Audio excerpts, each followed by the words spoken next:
The project preparation support bid window is the first of its kind, spearheaded by Infrastructure South Africa, an entity of the Department of Public Works and Infrastructure. President Cyril Ramaphosa earlier this year announced 12 infrastructure initiatives with 179 million rand in project preparation funding in the first year, allocated by National Treasury to Infrastructure South Africa to support catalytic projects.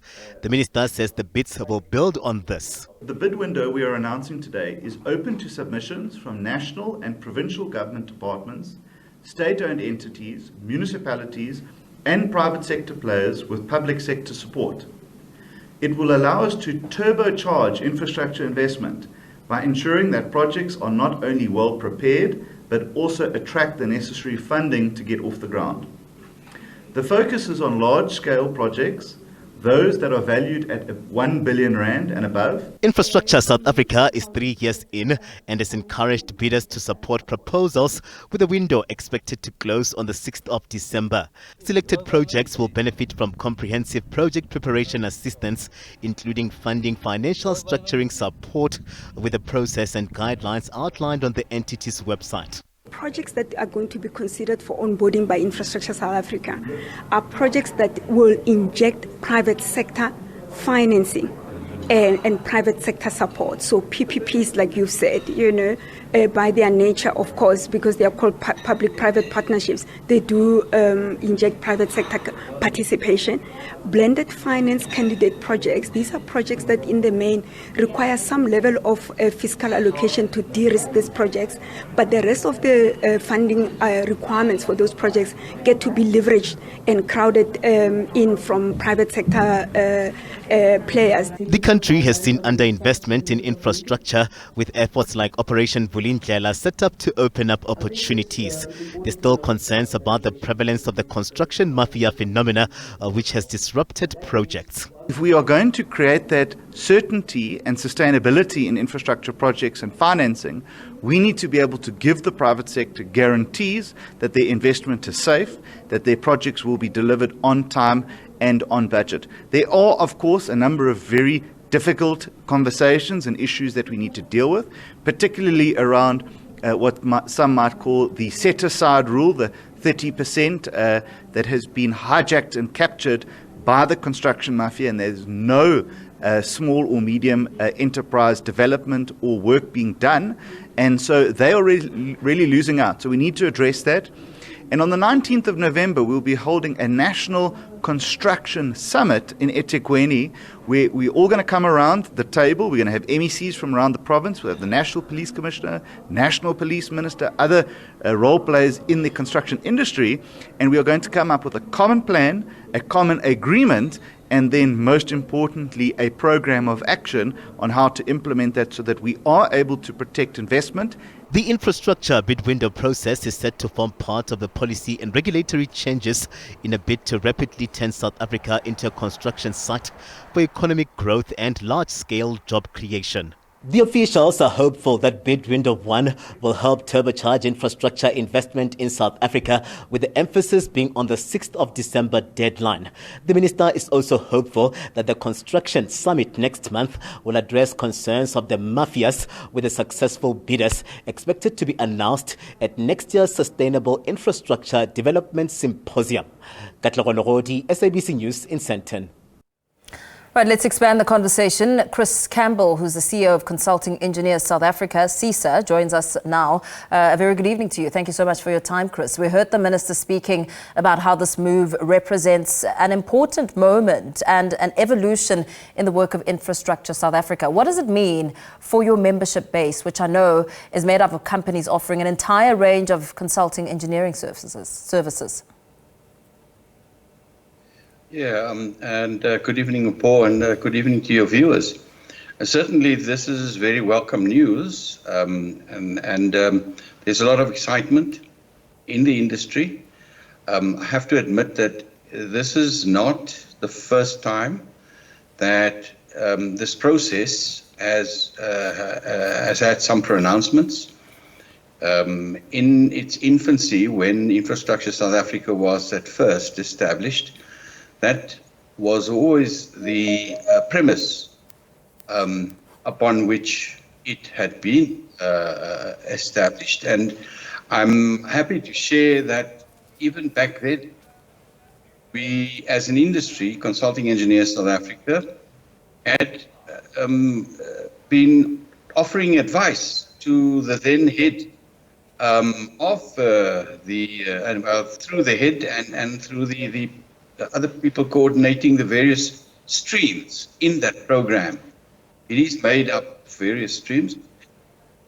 In this instance, of course, I think it's critical that we get to a point where we, as the Minister has indicated, stop talking and start doing. So I think that's really what we see as a need for speed. You speak about how you had, over the past, issued and given some advice. Do you see that any of your advice has been implemented or considered with this decision and a deadline being set? Look, let me just say that the deadline aspect is new. It has always been a concern where there have been many calls for private sector investment. And the unfortunate reality is that, and I guess with the new hope that we have in our Government of National Unity, that we will get traction this time around, there is a greater appetite to get the show on the road. Previously, one sort of found that we got stuck on policy issues, and thankfully, Operation Vulindlela was then established to unblock some of the policy issues that might have been holding up this process. Right now, I think there's a lot more positivity, investor confidence, and you are likely to get more traction. But I think it is crucial, as you rightfully say, it must not be seen to be some kind of a wish list. I think many of our public sector institutions have tended to, if I can use the analogy of, do some kind of cigarette box analysis, and then they've got their IDPs that they develop. But the substance to inform that was hardly of any substance. And then you put in applications for grant to National Treasury, you get the money, and nothing happens. So in this case, and I'm almost sure that the infrastructure process will still require that those entities bidding don't just submit some kind of wish list. There has to be some kind of substance, business case. Why do you need the money? What's it going to catalyze? And how is that going to have a broader knock-on effect? Because in most instances, the idea here is to be able to get to a point,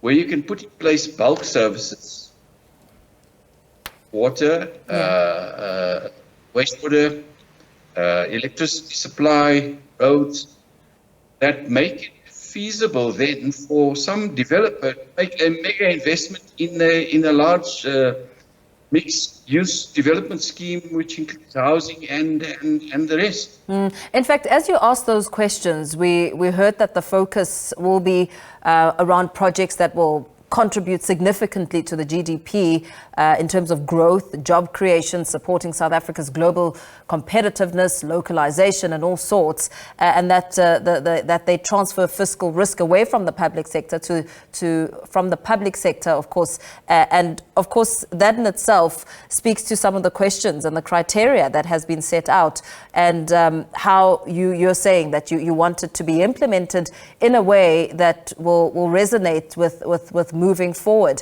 And we also did hear that private sector projects do not qualify for the support. I mean, how is that rationed? So I think the premise on which private sector projects should qualify is obviously there has to be a substantiated business case that makes sense. There should be enough front-end engineering and then a lot of the project preparation that they would have done to substantiate why the additional support is required, is then made available. It's not a case of just like playing the lotto and you hope you get lucky. Because first of all, I mean, these funds are the government availing them. They are from investors, and you can't just throw money at an issue or problem and hope that it's going to change a whole lot. Yeah. And I think it's important that we also understand that the purpose, and let's look at two types of infrastructure. We're talking here about how can you develop economic infrastructure which can catalyze economic growth.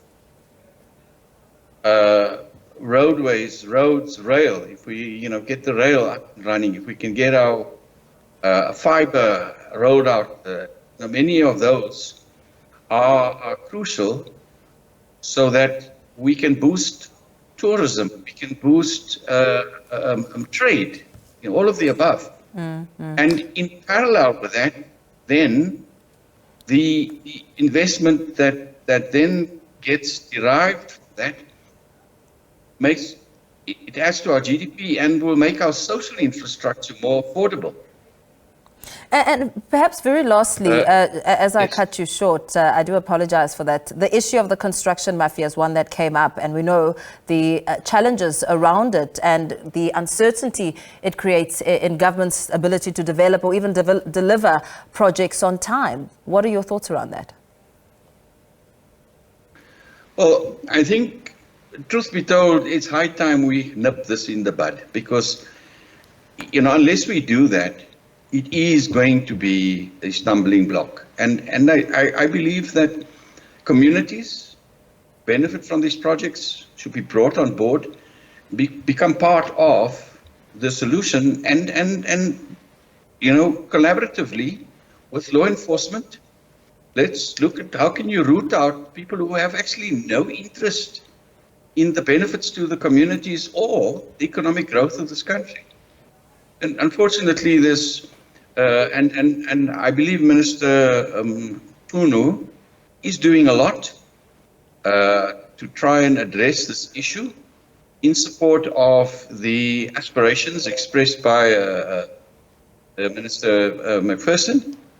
And what is required here is government to work in concert with each other, not in silos, and because unless we can do that, we may have an aspiration on the one end, and then we have a stumbling block on the other end. Yeah. That's creating a blockage for progress. Very well. Thank you so much for weighing in on the discussion. Chris Campbell, CEO of Consulting Engineers South Africa, CESA, joining us. They're getting some reaction on what has been presented when it comes to important moves in the evolution of work of infrastructure in South Africa.